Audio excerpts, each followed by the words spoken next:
Good morning, third graders. Now that you guys are experts in finding the area of shapes, we are going to be working on finding the perimeter of shapes as well. Now, perimeter, to find it, we also use an equation just like we did when finding area. But before we get into that, let's take a look at what finding a perimeter and what a perimeter looks like. Now, hopefully you watched the Brain Pop video before this, so you got a little bit of a deeper understanding about what a perimeter is and how we can see it in the real world. So I'm going to draw a shape like so. I have a rectangle here. And remember we talked about the inside or flat space inside a shape is called the area. And that's when you were multiplying the length times the width to find that space. The perimeter is a little bit different. The perimeter is finding the length of the sides. The perimeter is the space around the area. So this would be the perimeter. This would be the perimeter, and I'm just going to write P. All of these together would be the perimeter. I want you guys to think about those problems that we had where we were measuring a soccer field and we were trying to find the area of the field. Well, in the perimeter, you're just saying, all right, I want to know what the area around that is. And that's where perimeter comes in.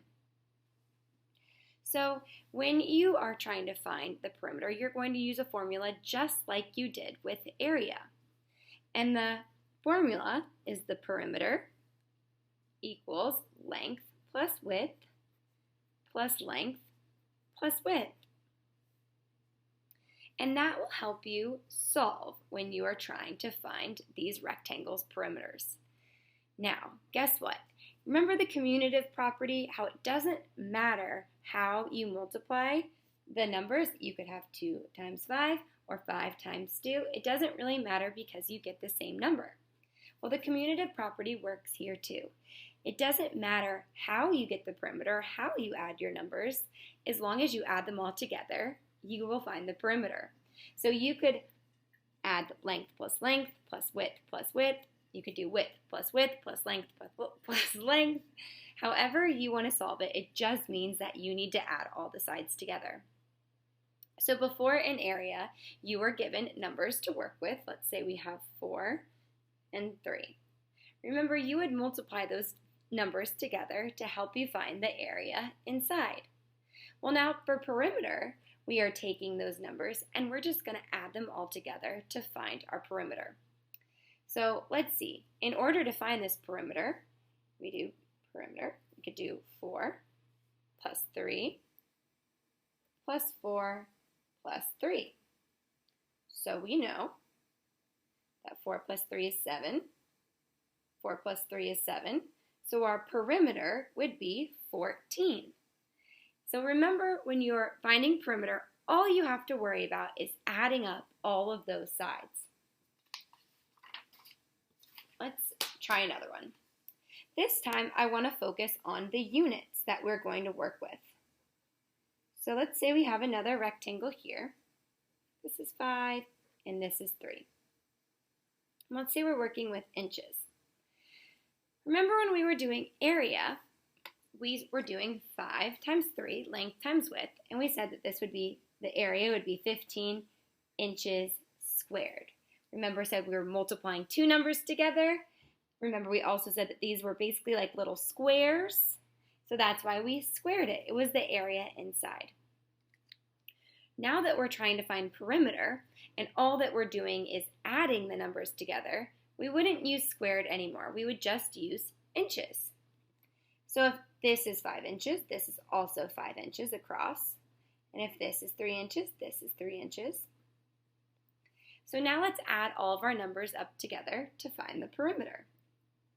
So we have 5 plus 3 plus 5 plus 3. And remember, I can add these together any way I want.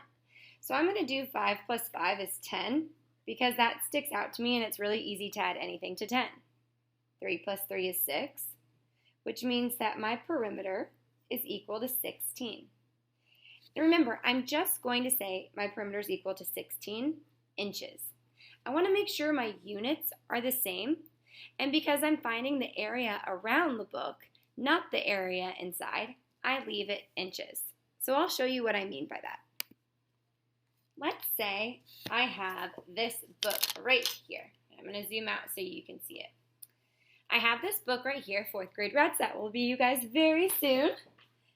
I'm going to figure out the area of this book, the area inside of here, so how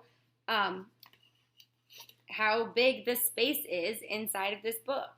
And then I'm also going to find the perimeter of this book.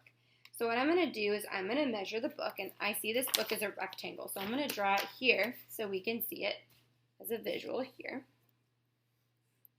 Okay, looks kind of like my 4th grade Rats book. And I see here that this is about, I'm going to round down a little bit. I'm going to say this is about 7 inches. And the top is about 5 inches. Remember, I just rounded there. So what I can do is I can find the area of this book. We know area is length times width, so 7 times 5.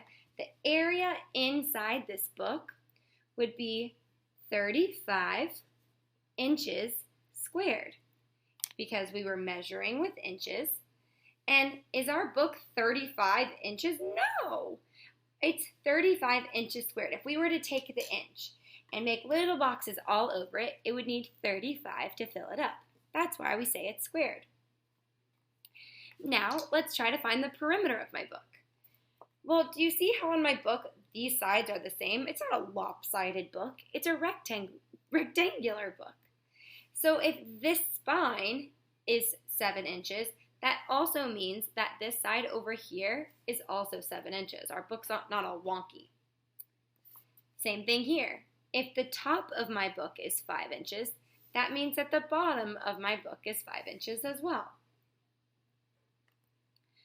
So now it's our job to add these all together to find the perimeter. So basically what that means is we are going to find this length plus this length plus this length plus this length to see how long the whole thing would be. So perimeter, remember we just add all the sides. I'm going to add these two. I love adding 5s because it gets you to a 10, which is an easy number to work with. So 5 plus 5 is 10. 7 plus 7 is 14. And now I can add those together. Perimeter equals 24. I found the perimeter is 24 inches. And remember, I'm just leaving it as inches, not squared, because we're not talking about the inside surface in little squares. We're actually talking about if I were to measure all these sides and add them up, it would be 24 inches squared. So good luck today. I think you're going to do great with perimeter. Just remember, all you got to do is add all the sides together to find it. Have a great day. Bye.